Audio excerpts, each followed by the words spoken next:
Hi,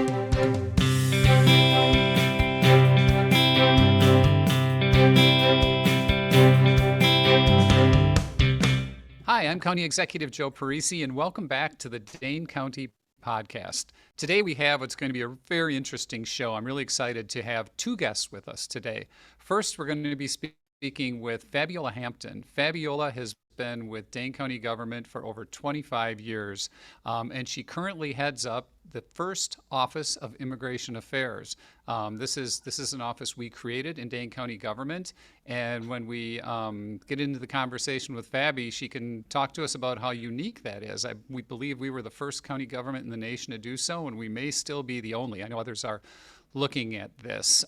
We developed it about 5 years ago, for a number of reasons. We have a growing immigrant population in Dane County, and we want to do everything we can to be welcoming and to create a sense of community for our newest residents. To state the obvious, if you're not Native American or your ancestors were not brought over here on slave ships, you are here because of immigration. In my case, my grandparents immigrated here from Sicily. And, it's interesting to me, when I look at some of the issues that they faced and I look at some of the issues, facing our newer immigrants, some are new, but some are the same. And so I thought it would be really interesting for folks and, in another view of what county government is up to see what we're doing around issues of immigration. And then later on, we're going to be talking with Karen Menendez-Collar, the director of Centro Hispano, to talk about all the good work that they're doing at Centro and the partnerships that the Centro has with people throughout the community and Dane County government. So Fabiola, welcome. It's so good to see you here today. I always like giving people a little overview of our guests. And, in addition to Fabi being here, in Dane County government, a fact that, for which we're blessed because she's so well respected and so knowledgeable in the community. Fabiola is a leading voice in the Latinx community. She has won many awards and recognitions and partnerships, and her volunteer work with youth and other entities is just something that I hope you recognize how respected and grateful you are, how respected you are in the community, and how grateful we are that you work with county government.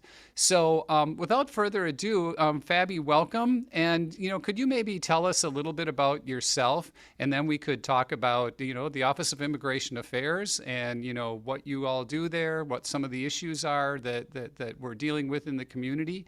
And we can have a little conversation. Thank you so much. It's a pleasure to be here having this conversation, and thanks for the opportunity. So, as you mentioned, I immigrated from La Paz, Bolivia, about 35 plus years ago. I came to this country where not too many Latinos were living here in Madison. And I immigrated with my parents, my brother and sister. I'm the oldest. And just for medical reasons, my mother needed to have an surgery, and we decided to come here and really establish our lives here. So now Dane County of Madison is home for us. After that, I married a guy from Jordan, Amman, Jordan, and currently we have two boys, Malik, who's 23, and Nabil, who's 19. So I end up going to the university here, and I got my master's as a social worker. Right after graduation, I end up working with the Department of Human Services. So it's going to be about 26 years, a little bit more, working as first as a community social worker.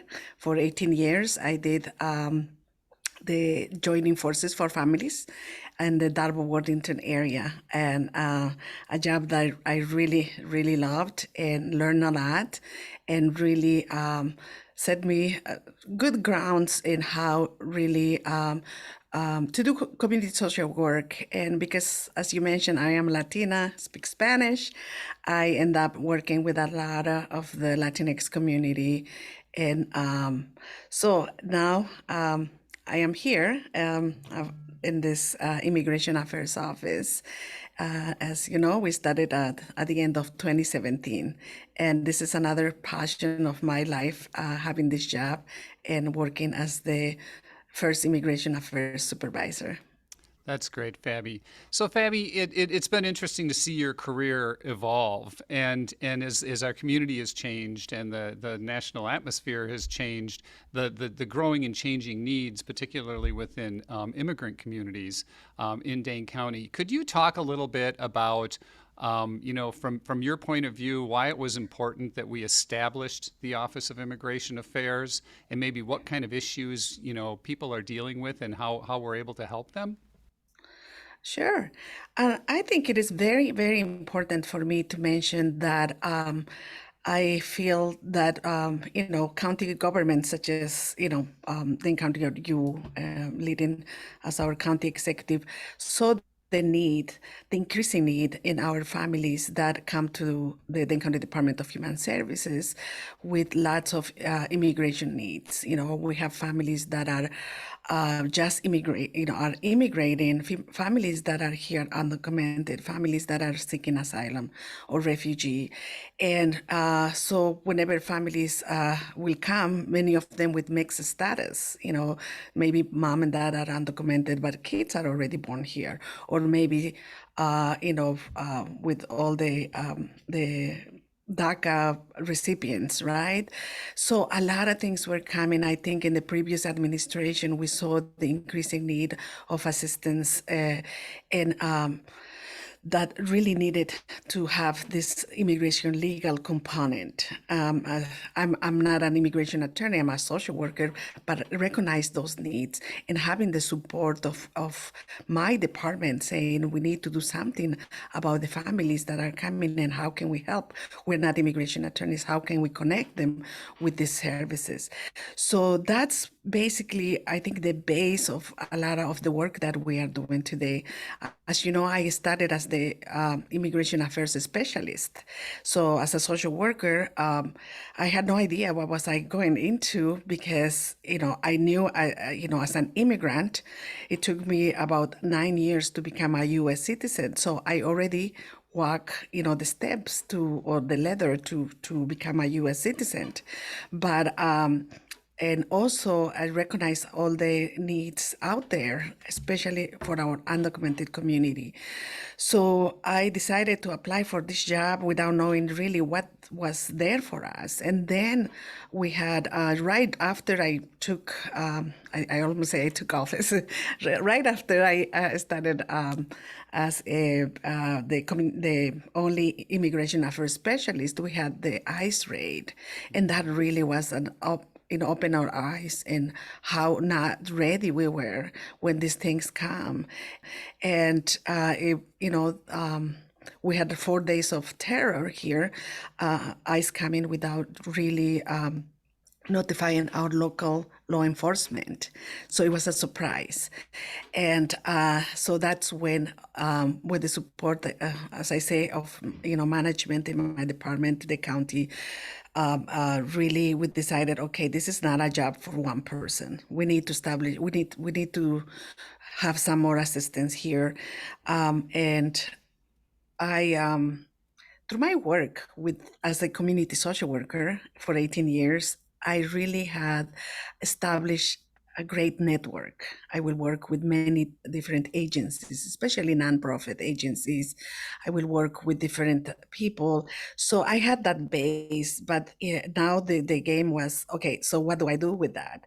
So immediately I was able to get another social worker coming to the immigration affairs team, and currently I have an LT also that's helping.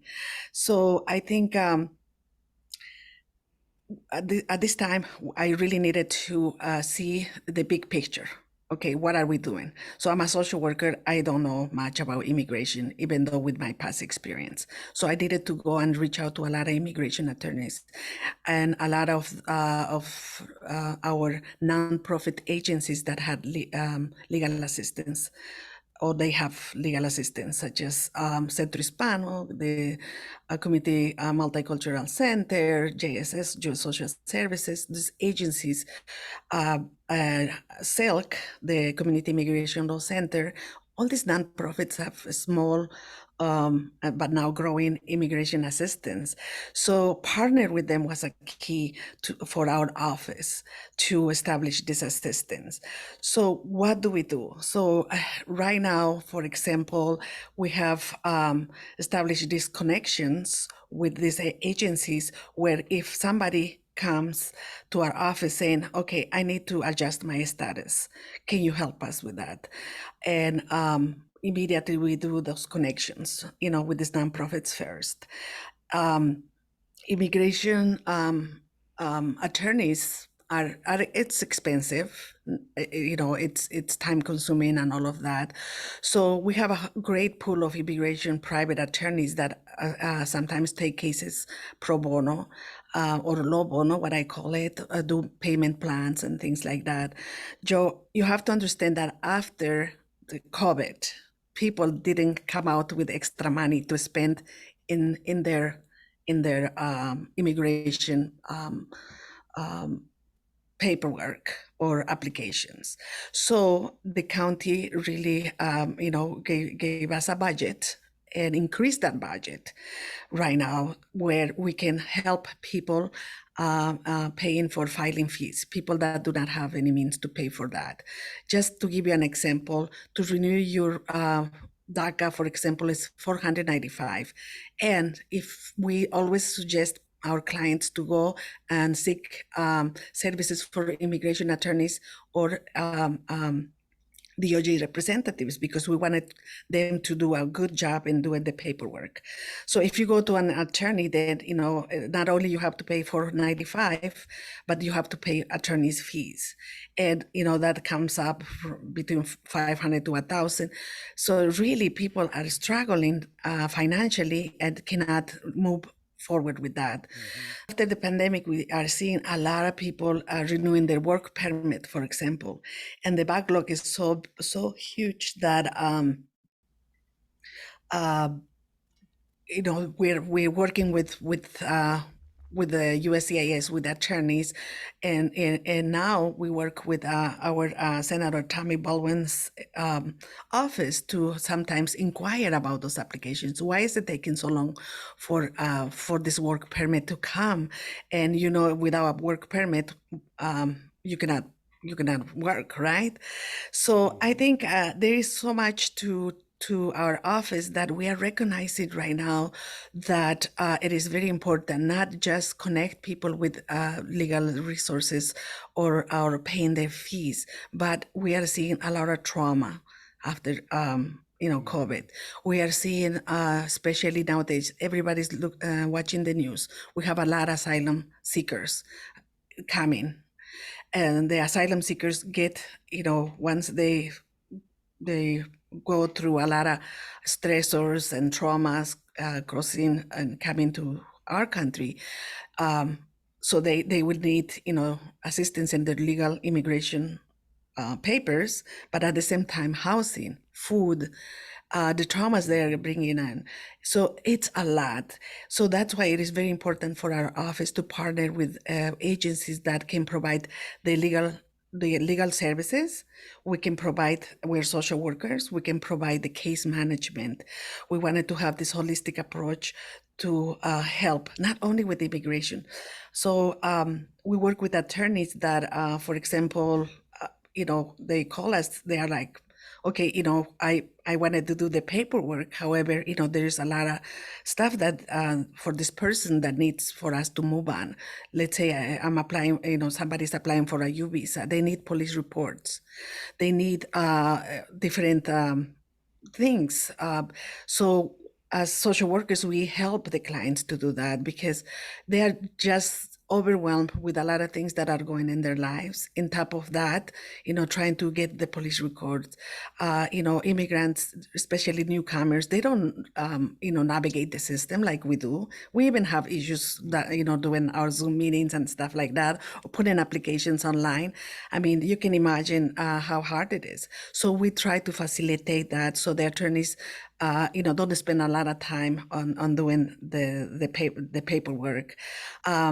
So many layers in our office, Joe, as far as Yeah. helping our immigrant community. Yeah. Wow. I mean, that is so, it's such a good example of the complexity of the issues that people are facing and the wide variety of folks you're dealing with, folks who want to immigrate like my grandparents did in search of a better life, looking for opportunity. People who are, I know recently we had some folks here seeking asylum from the violence in Afghanistan. People who are fleeing gang violence in Central America or flooding and the climate refugees. So many issues. People just trying to survive, coming here, wanting to do the right thing, trying to navigate the legal system, which in itself is so complicated, in a big part because our federal government has not done the work they need to do to provide a clear path and resources. But as you said, then you may have, people may have lost loved ones, may be suffering trauma, need a home, need a pillow to lie their head on at night. And I can't help but imagine, what their experience would be like if your office didn't exist, because you come in a situation like this, even the people from Afghanistan who came, yeah, the U.S. brought them over, but it's not like there was a great big centralized support effort waiting for them. And I can't imagine the shoe being on the other foot and one of us having to go somewhere like Afghanistan and being dropped in the middle of that country and trying to survive. So, not, if it were not for your office, where would people turn? They would have to try to piece all of this together. And so when we look at this, when I look at the work you do, I see it, on a couple levels. First, it's just a moral responsibility to help our neighbors in need. There, but for the grace of God, go any of us. By accident of birth, I ended up in Madison, Wisconsin. Very fortunate. Our friends who are coming here from other situations through no fault of their own, they're just trying to have a life and survive and provide safety for their families.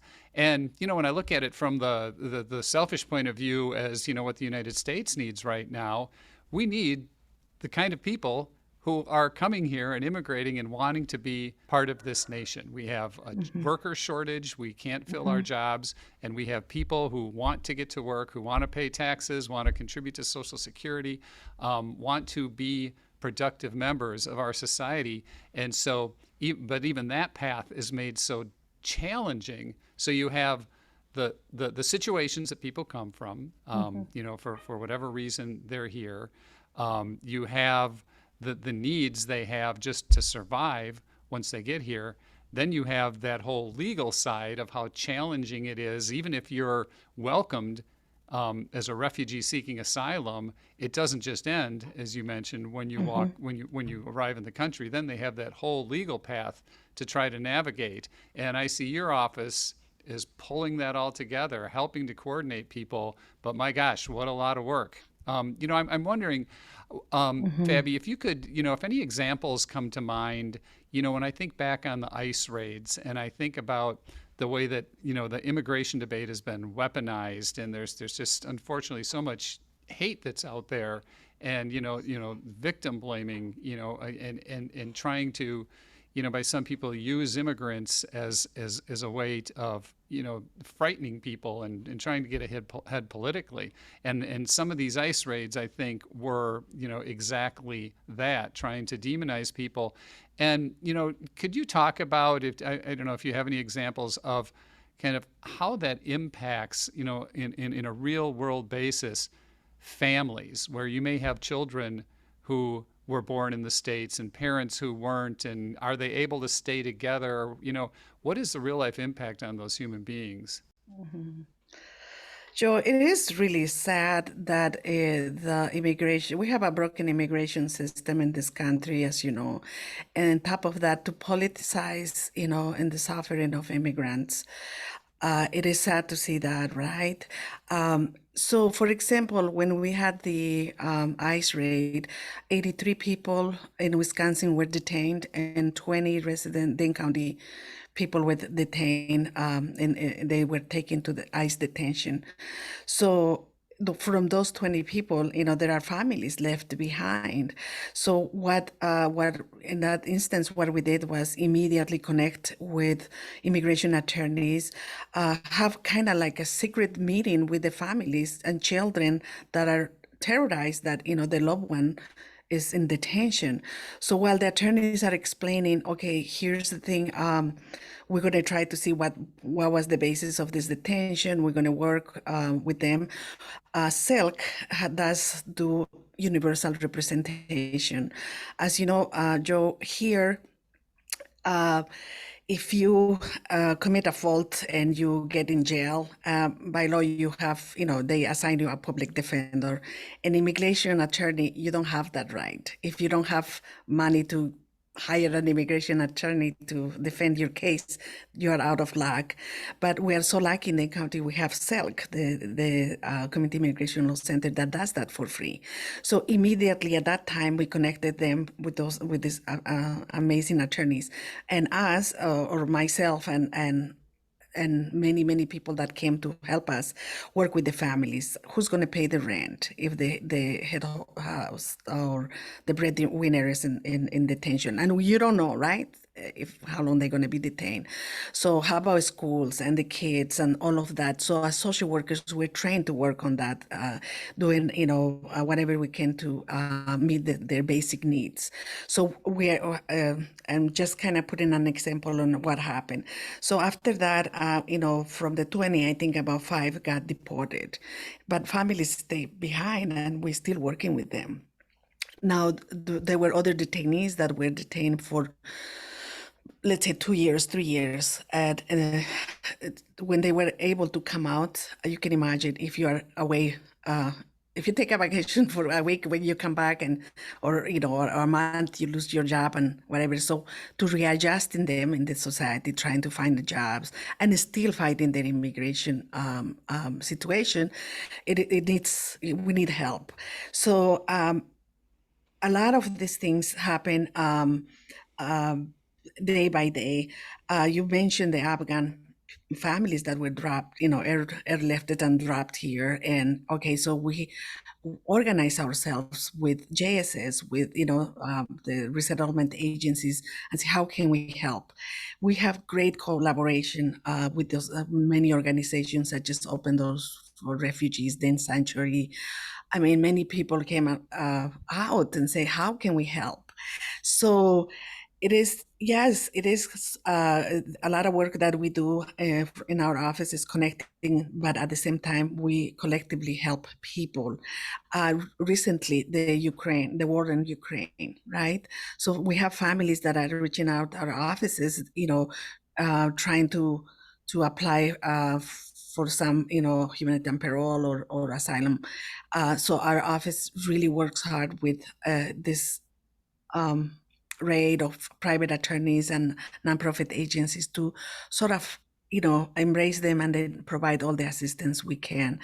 So, and it is sad, when you receive a call and say, hey, my mom or my dad has been detained by ICE, or somebody, we had somebody that was waiting, seeking asylum in the border, and then with a 7-year-old, and the dad died in the middle of the street. And mom here looking for the 7-year-old to see where in Mexico they took him. I mean, those calls are really heartbreaking. Or when we had the family separations, we had clients here in Madison that they were looking for their children somewhere, and after 6 months we were able to find where the children were and to do the reunification. It is hard, and sometimes we think, okay, especially with one person that was reunited with her daughter. And we're like, okay, great job, well done. We reunited. Let's, we're all so happy. But later on, we find out all the traumas that this little girl had to endure. And, so that's why our work, it doesn't stop there. So it's not like we open a case and we forget about it. Immigration staff to do your papers, it takes years, right? And another example right now we have, I was talking about asylum seekers. So when they get here, they do a check-in with the USCIS office. And after that, they have to do those check-ins until the day of the court comes. But we are finding out, like, people that are coming and they do the check-in, for example, they will go and do a check-in today. The next appointment is next year. What are they going to do in the meantime? They have to survive. They have to live. They have to provide for the children. So that's why our office really relies a lot in all the agencies. For example, right now we ask, okay, do you need any assistance connecting with health? They cannot get health care insurance, but we have, Access Community Health Center, we have Wingra Clinic, UW Hospital. We really, somebody comes and we offer all the services. We do the connections. We are working with Journey Mental Health to provide, this ongoing mental health assistance. Sometimes for cases that are really hard, and we still have a couple cases where, they were released from ICE detention, but their immigration staff didn't finish there, so they need some very specific mental health assessments. Those are expensive. Those are like between $800 to $1,500 that people don't have. You just been released from ICE detention. You need to keep working in your immigration papers. Then the attorney says you need to have this assessment done and then so we're working with a lot of service providers that are helping us with that. And you say for the Afghan people that came, Open Doors, for refugees, does an awesome job by providing furniture once you find the apartment for them. Also, I think, a lot of people have to do these check-ins, right? In Milwaukee or Chicago. So then Sanctuary has a group of people that are giving them rides to the appointment. They wait for them, they bring them back, because obviously they don't have driver's license to be doing that trip. Right. So it's a lot. Yeah. Well, Fabi, thank you. There are multiple takeaways from this conversation for me. First of all, obviously our immigration system is broken. We need the federal government to do the right thing and provide a clear path and clear guidelines and make it possible for the American dream to continue as it has for hundreds of years.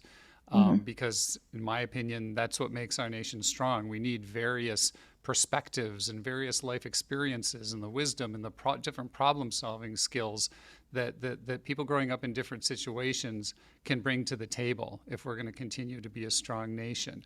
The other piece of this is obviously so much more difficult to hear, that there is human suffering and trauma. And again, so many different words and phrases and terms are tossed around, but what we're talking about is human beings and their lives, families, children who deserve to reach their full potential. And I think another takeaway for me, and maybe the one that gives me hope, is when I hear about the work you do and the folks you work with do, and all of the different volunteers and organizations throughout our community who are coming together to help their neighbors and to be compassionate and to be there for people, and it's really a somewhat unique experience here in Dane County, and is such a reflection of our community. And I hope that people who are immigrants who live here or are thinking of coming here see this and know that they are welcome in this community with open arms. We welcome you. We need you. We want to continue to evolve and grow and have a thriving immigrant community, because we've touched upon some of the challenging aspects certainly today. Mm-hmm. And I think when I go on to talk to Karen Collar next from Centro Hispano, there are a lot of positive things happening, certainly in the Latino community and other Yes. immigrant communities, that demonstrates why it's so important that we support our immigrant community and how we all grow stronger from that. And maybe Fabi, as we get ready to sign off, if you're comfortable, I'm wondering, would you be comfortable sharing a little bit? I talked to you as a professional, who works for the county, and we tackle a lot of challenging issues together. At the same time, as you said, you are an immigrant yourself. You are a Latina who lives this world. It's very personal and real to you. How is that navigating that for you? I would imagine the line between, work and just who you are is kind of not non-existent, but it must go back and forth, and because you have this lived experience yourself, and I think that's partially what makes you so good at your job. But is there anything you'd like to share about that experience of being in your position and also doing this work and interacting with people?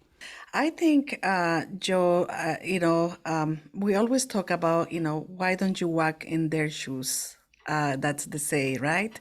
So I think with me, having lived that experience really settled a lot of things.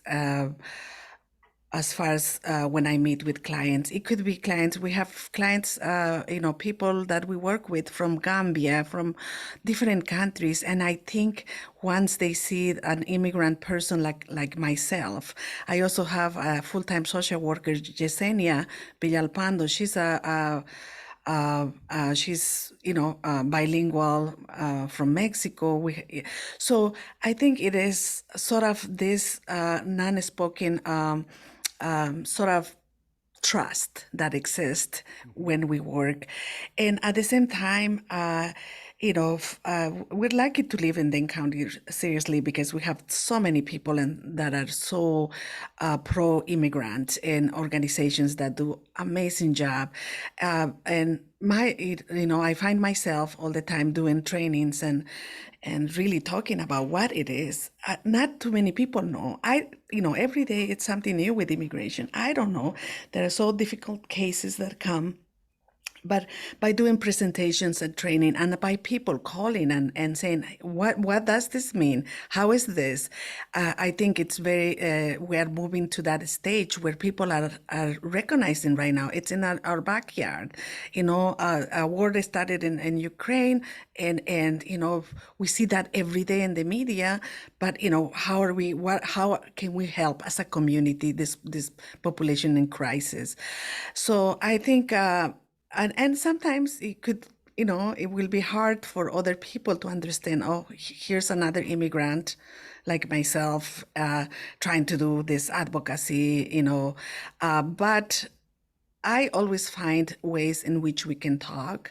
And even if we are so different and we have so many differences, we can at least establish that conversation. We don't have to agree in everything, and nothing is always 100% okay with everybody, right? So yeah, just to people understand, let's have a conversation. Let's not fear people. Fear is the base of violence sometimes, if you fear something, So yeah, and I always say, I'm a Latina. Latinos come in all forms and shapes. Do not, generalize. Like my sister and I could be different. We grew up in the same household and all of that.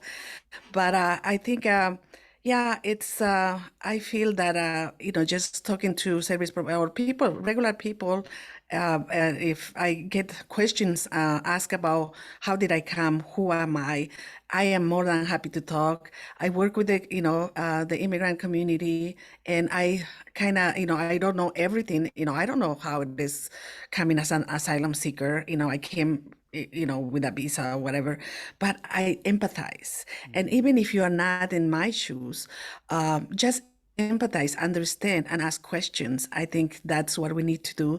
And we have a beautiful community. We have, people's children, my children, your children, all of them go to the same schools. All of us are driving the same streets, and it's not, let's not be divisive because it's not worth it, our time. And I guess I don't know if I answered your question, but yeah, there's layers to Yeah. what you just asked. And yeah, I just try to do the best I can with my experience and the work I do. Well, that's great. Well, I think this community agrees that your best is pretty darn good. So, Fabi, thank you for the work you do. The folks who might be here, I just realized I'm calling you Fabi, which is what folks in the community call Fabiola, Yes. which wasn't how I introduced you. We appreciate the work you do. Keep doing that good work. Again, I think our message for the immigrant community is Dane County welcomes you. We're here for you. We need you. We all need each other. So with that, I think I'm going to sign off on this section. And again, Fabiola Hamden from the Dane County Office of Immigration Affairs. If you have any questions about immigration or challenges, please feel free to reach out.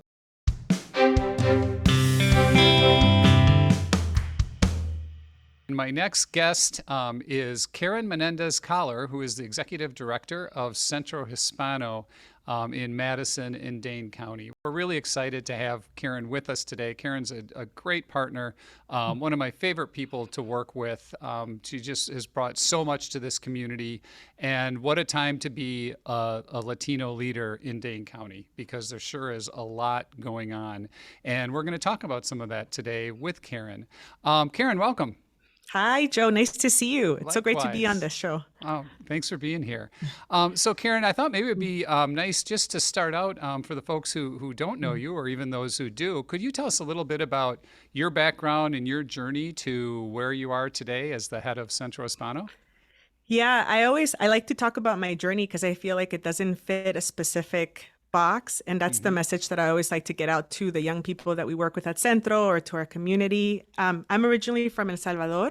So it's a small country, Central America. Since I was 5 until I was roughly 12, 13, my family immigrated back and forth to this country. My dad loved everything about America. We, used to watch the Celtics play, which I'm excited. They're in NBA finals. And, just wanted to be a part of a space that would allow his family to thrive. And so we ended up settling in Los Angeles when I was, a preteen. And then from then went to high school there, developed a strong interest in community, seeing a lot of outside people coming into my community, not quite understanding what was going on, making a lot of changes, but not really engaging us.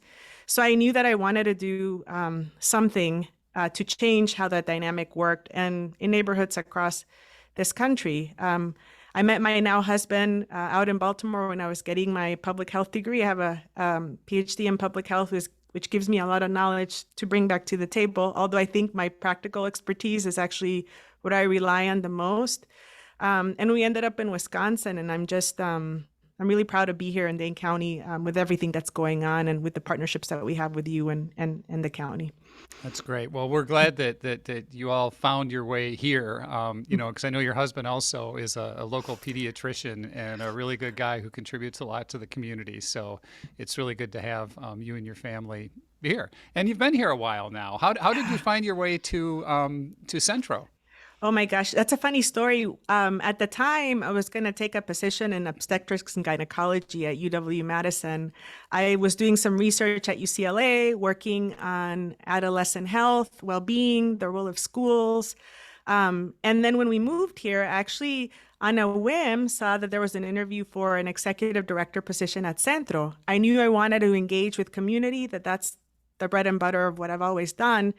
And I went for an interview and I met then board chair Gloria Reyes, who really changed my life. That conversation with her was authentic. It was real. We had some similarities in our background, and I decided to take the plunge. I knew that the work that we do at Centro is essential. It's the work that other spaces do, maybe in the schools or other systems, but here it happens in the nonprofit sector. So I decided to totally change my career track, and I went into the nonprofit space. And it's been about 9 years now that I've been there working in the community, and it's been a blessing. That's great, as it has for our community. And what a dynamic and evolving time since you have come here, in Dane County, and certainly for the Latinx community. So I think people have varying kind of ideas in their head about what Centro Hispano is, what you do there. I wonder if you could give us kind of the overview. What is Centro? How do you see Centro's role in the community? There's the role in the community that I always talk about is largest brick and mortar provider of strategies and programming that are foundational to our community. Been around for almost 40 years. Focus on young people quite a bit. They're at the core of our mission because they are the future. Demographics show that the community is growing, but they can't really be thriving if they don't have stable families and a thriving adult community. So we have a lot of wraparound support programs that we've been able to really expand and strengthen in partnership with the county, which has been a true godsend in the last few years. And then we do a number of community engagement activities because we believe that our mission should be everyone's. We invite people to come to Centro, to relationship build, to come up with ideas. It should be a hub for incubation of support for our community, so we can then bring our ideas to government and we can work together. So that's what Centro is. To me, on a personal level, it's my home. We talk with staff. Over 90% of us are from neighborhoods like the south side of Madison and have this immigrant background. A lot of trauma through the years. A lot of sense of belonging that's not really there. At Centro, we feel that we can heal, we can be our full self. So it's a very personal space for me to be vulnerable and open and really think the way that I want to with those that understand and have similar life experiences. It's a beautiful space. And if you haven't been, you should come. Yeah, it is. It's a wonderful space. And every time I'm there, I'm so impressed with the staff and volunteers at Centro and their dedication to the community and to the mission. And as you speak about it, it's the sense I get when I'm there too. It's people are there at work, but they're also at home. Because this is what they want to be doing. And I think of that, when we were talking with Fabiola earlier in the podcast, I talked about the fact that I can't imagine our community without Fabiola's office, because so many people need somewhere to turn and don't know where to turn, especially in challenging situations around immigration. And likewise, I cannot imagine our community without Centro. And what it must mean to so many, what it means to so many people. And so, I was thinking about some of the programming you do and just the feeling of warmth that exists at Centro and welcomeness. And you said everyone is welcome. Could you tell us a little bit about some of your youth programming? Yeah, we really focus on transitions at Centro. One thing I always like to say, young people have a lot of knowledge. They just require a space where they're heard the right way, they're listened to, and where you're not there dictating what they should and shouldn't do. Everybody's journey, like mine, is their own, but what they also need is someone to be there saying that we will back you up as you make your life choices. And so at Centro, we focus on the middle school years because that's where we see a lot of academic challenges emerging for our community, our young people. We focus on the middle school years in partnership with the Madison Metropolitan School District. We run after-school programming that really creates a sense of belonging, a sense of resilience, and a space where there can be leadership development and identity growth. We know that if our young people are able to be in those kinds of spaces, then we can really complement what's going on in the classroom. They're able to go and really learn, feel like schools are a place where I'm being heard of because I have this other space at Centro that's in partnership with the schools that makes me feel that way. We have a high school program that is funded at the national level by Unidos US. It's a national model that focuses on how do we advance the trajectory for Latinx students. What are the barriers that are very specific to those kids and those families? And how can we best address them, amplifying how they feel that they should be addressed? There's an internship program that really, provides opportunities for young people regardless of immigration status. Through Unidos, we've actually been able to expand the pathway, and we now have a college transition program that is run by someone who's a product of Centro, someone that we've known her family for many, many years since she was in high school. Again, focusing on that transition to post-secondary education, whatever that may be. That may be an apprenticeship, that may be a certificate, that may be a 4-year degree, whatever that may be, whatever that journey calls. But we have a lot of, we have an understanding that our community has a lot of strengths, and that includes our young people. And so our role is really to be there and uplift that, to identify it and create a space where it can keep growing and developing. So, yeah, that's great. I noticed you're real practical in your approach too. Yeah. I mean, I think, economic education, and education and job programs, and helping fill needs in the community, with people with a lot of potential and a lot of talent. So when you mentioned the young people and some of their particular challenges, what are some of the challenges facing, not only, the young people, but maybe just the Latinx community in general, that deserve attention and that you find yourself spending time with? Yeah, you made a really good point, Joe, because I think sometimes our approaches that I see out there aren't as practical. And we don't take the time to understand that some practical steps can be taken if we just listen to young people. One program that I forgot, we have a program that was really birthed in partnership with young people in the community, Dane County Way, Regeneración. I mean, it's a space that's led by youth for youth, and I think what's really wonderful is that these organic spaces that are not over-processed and over-theorized really create a space where people can feel comfortable. And that is incredibly important in our community because one of the biggest challenges we have is mental health challenges. I think there's this notion, and I think, some of it is true, that we are a community that, yes, we're here to work, we're here to advance, we're here to do it. But that takes a lot of effort too. And it provides a lot of wear and tear to many of the families that we see. Couple that with immigration, the challenges that we see at the national level. And we're lucky. We have a partner like you and Dane County that have strategy and foresight to think about the Office of Immigration Affairs, Fabiola's office, and how that is beneficial for our community. But I think at times things get really overburdened with process and ideas when what we really need to do is listen, and the assets and the strengths are right there, and really support people so that they feel like they have a sense of belonging. Mental health has been a concern pre-COVID. It remains a concern during COVID, post-COVID, just because it's such a great need and the community keeps growing. Yeah. What were some of the kind of maybe unique or certainly impacts of COVID felt strongly by the local Latinx community? Yeah, I think it's the fact that our community is growing so quickly. I think if you look back over the last, I want to say maybe 10 years, the community doubled and it's expected to double again. And that we can't, we don't have the capacity to understand all that growth. Here in this country, depending on where you are, people are from different places. They have different life circumstances. And to really deeply address the needs of the community, you need to understand them first. So we're caught in a situation here where the community is growing.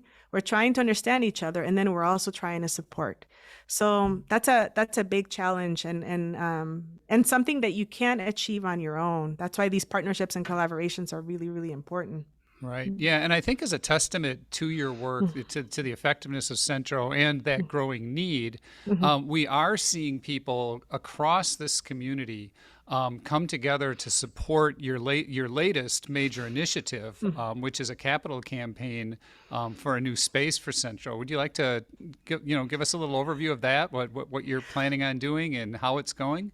Yeah, thank you, Joe. And as always, I want to give a special thank you to you, to the leadership of the county that actually recognizes the need for these kinds of spaces so that we can do effective work together. But Campaign Centro is really about creating a new home for our community. Right now, we're in Master Graphics used to own the building where we currently are. It's an old warehouse.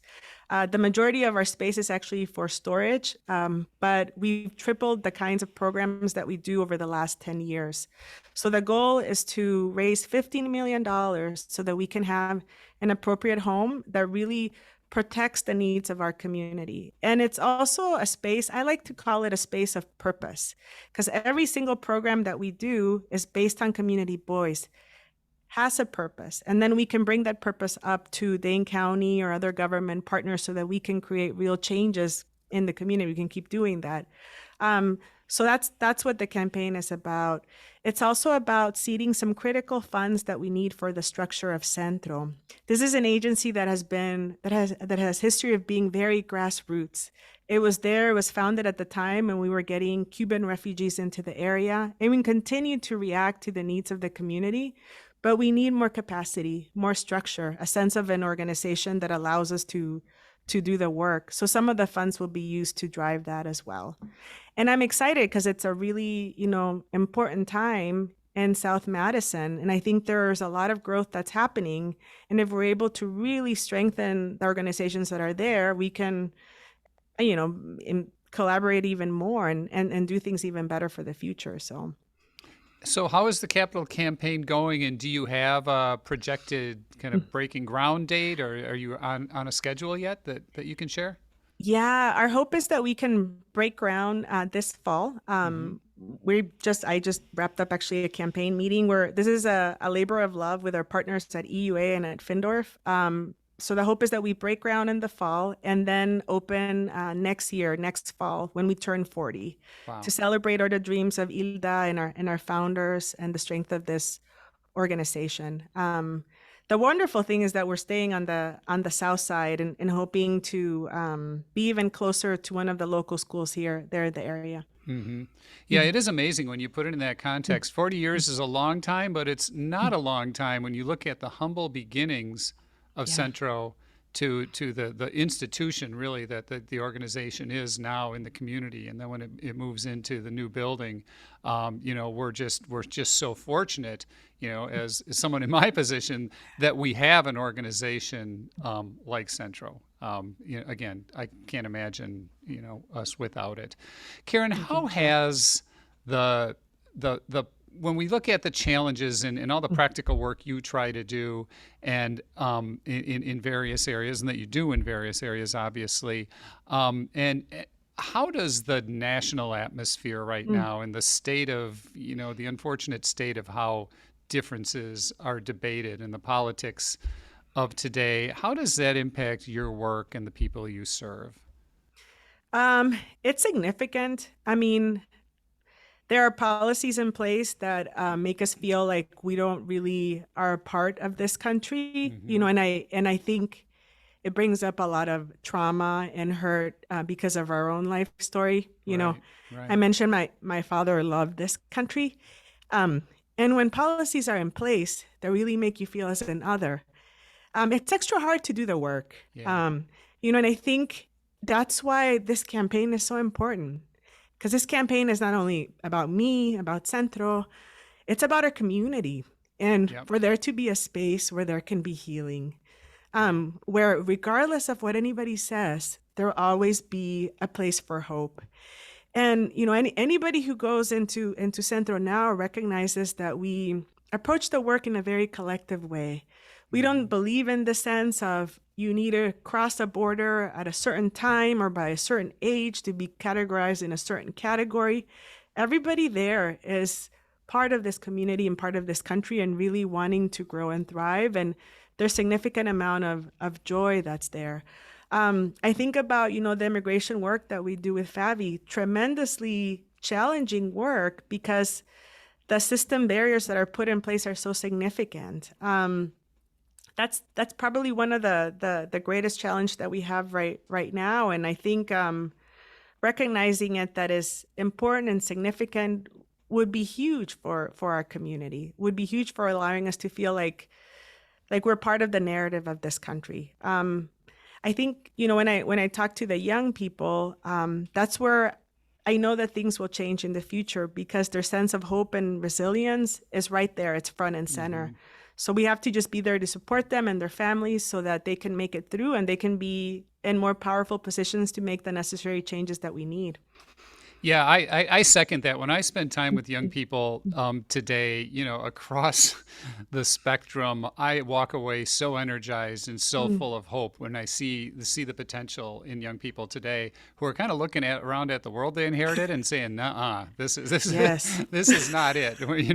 Don't know why you guys didn't change it, but we're going to take charge, and it gives me hope. We had a similar. We touched on this with Fabi a little bit about the national climate and the rhetoric and the hurtful things that people say.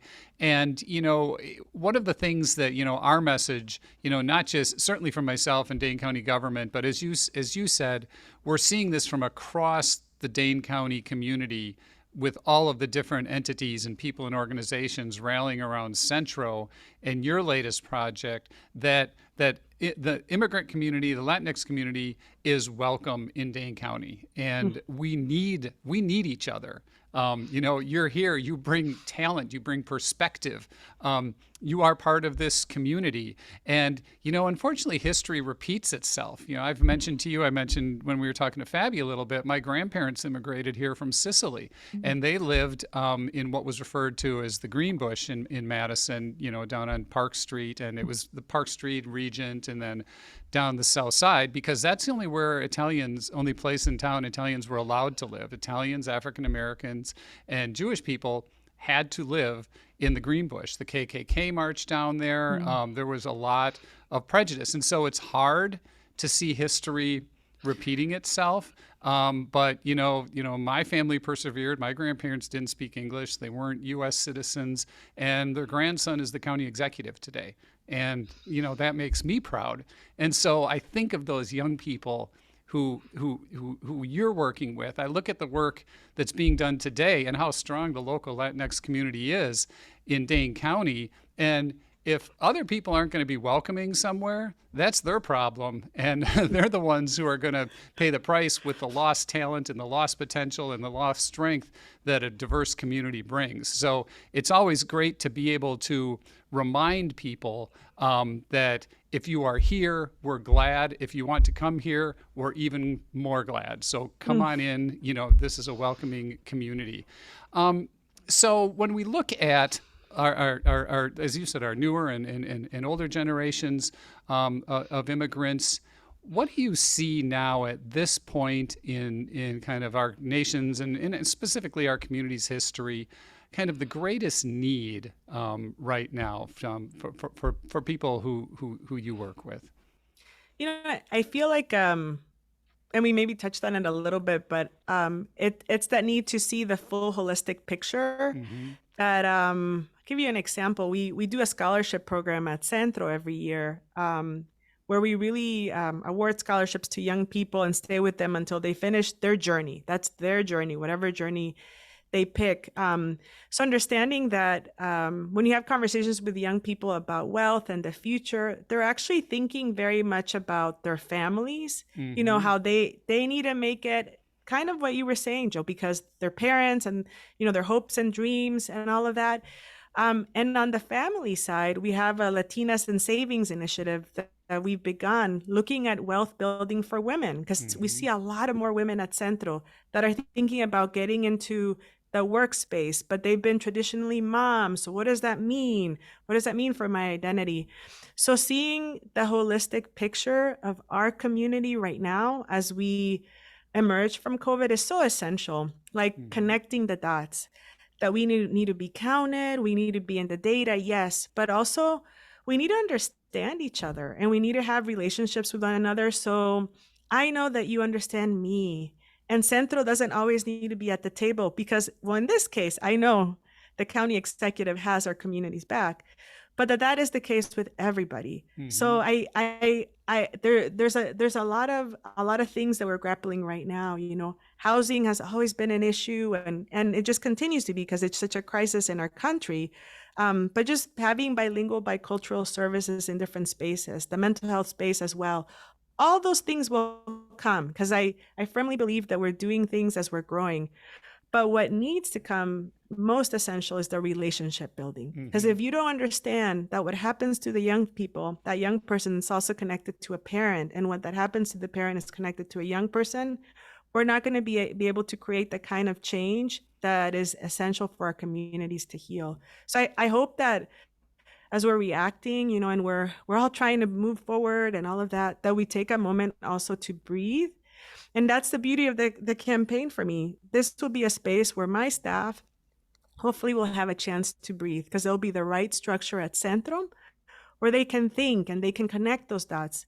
That's essential for the future of our community. Yeah, and again, that focus on practical education, again, the financial education piece, I mean, everyone could benefit from that. And it's so necessary, and it's so helpful, and there's such an almost immediate difference once people have those types of tools. And I think of, the different situations, I think of the young people you work with and young people I've talked to whose maybe parents don't speak English, and they do. Well, that young person, in addition to all the stresses that other young people not in that situation are dealing with school and their social interactions, that young person also has to often serve as interpreter at a parent's doctor's appointment or somewhere else. So there's a lot that a lot of young people are carrying on their shoulders. And so it's so great to have such a strong support network there available to them. One of the things that the focus that I think is important too is, while we look at need, it's also, the reason we do that is because what we see is potential.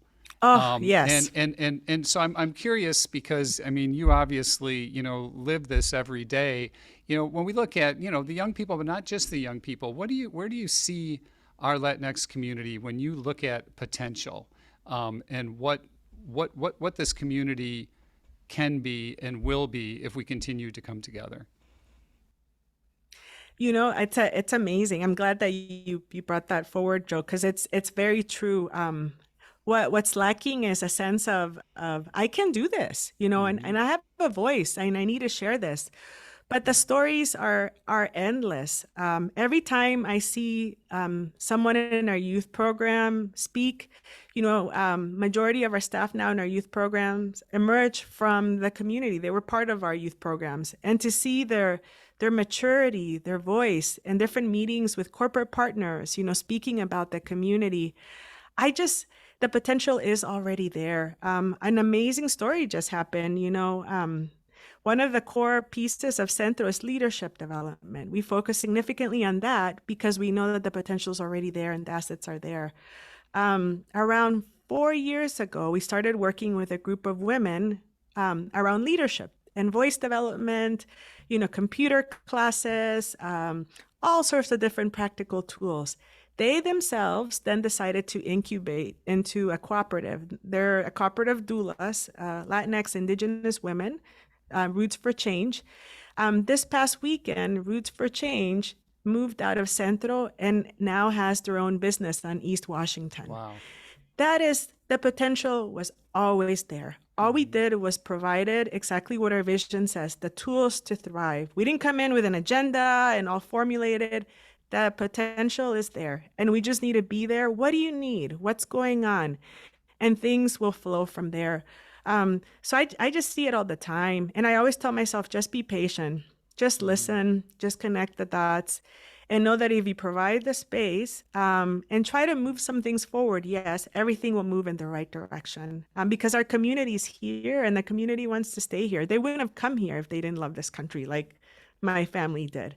Yeah. Every single day they're trying to thrive here, and they inspire me every single day. Yeah, that's wonderful. Yeah, so in addition to everything else, now you're a business incubator. An accidental business incubator. An accidental, in that yes. Case, yeah. And then I see the young people who are going on to college, and then in the greater Latinx community, I look at the job creators who are out there, like Amigo Construction. I went and Oh, visited yes. last year. You know, I saw they're working on a building that's going up near where I live. You know, there's another example of someone, you know, coming here to Dane County and starting a business and creating, I don't know how many jobs, but boy, they are a big and growing construction company. So, you know, there's a lot of good news, a lot of potential. We just need to let it happen, right? Yes. And like you said, Joe, the message that you just shared, you are welcome. Feel like you can be yourself here. At one point, Centro, the vibe at Centro will be everywhere. It's so funny that you mentioned Amigos, because Wency and his family live right across the street from Centro. I've lived there for decades. You know, they're a product of the South Side. I appreciate him so much because he's doing this from the heart as well, and that goes a long way. So authenticity matters and how things are done. And yeah, they're a wonderful family. Yeah, excellent. Well, Karen, thank you so much for sharing. I mean, you know, it's hard when you have a little time to fill in everything that's going on, you know, at Centro and the Latinx community. But I think this has been a good overview of how dynamic the community is, how it's moving forward, how critical it is to the greater community. And so, you know, we appreciate it so much. We appreciate the work you do, the work your staff does, your volunteers, which I think speaks to the effectiveness of the organization too, that people want to volunteer, people want to take part in your capital campaign. I'll give you a free plug there if there's anyone out there. I should ask you, if someone is interested in learning more or donating to your capital campaign, how can they get in touch? What should they do? Thank you, Joe. Yes, we're close to our goal. It's 15 millions we have to raise. We're at 10 million now. You just need to send an email, campaign@micentro, micentro.org. If you go to our website, www.micentro.org, there's a page that is labeled Our Home that has all the information. And yeah, I invite everybody to get engaged and transform this community together. So I'm excited about that. I appreciate that. Yeah, absolutely. And, you know, I can speak personally and professionally, you know, to anyone wondering, it's a very worthwhile investment. Dane County has made a significant investment, and, you know, that doesn't happen easily. That's only because, you know, we believe in and we need Centro to succeed and to grow. Karen, before we sign off, anything I missed, anything you wanted to leave folks with before we say goodbye this time? I don't think so. I'm excited for the future. I'm really looking forward to it. And I just know there's good things to come. Thanks so much for having me, Joe, honestly. Yeah, absolutely. Well, maybe we can have you back again after the new Mi Centro opens and we can see how things are going. So Sounds Karen good. Menendez-Collar, Executive Director of Centro Hispano, thank you again for being here. Thanks, everyone, for listening today to our two-part podcast. We hope you enjoyed it and look forward to seeing you next time. Thank you.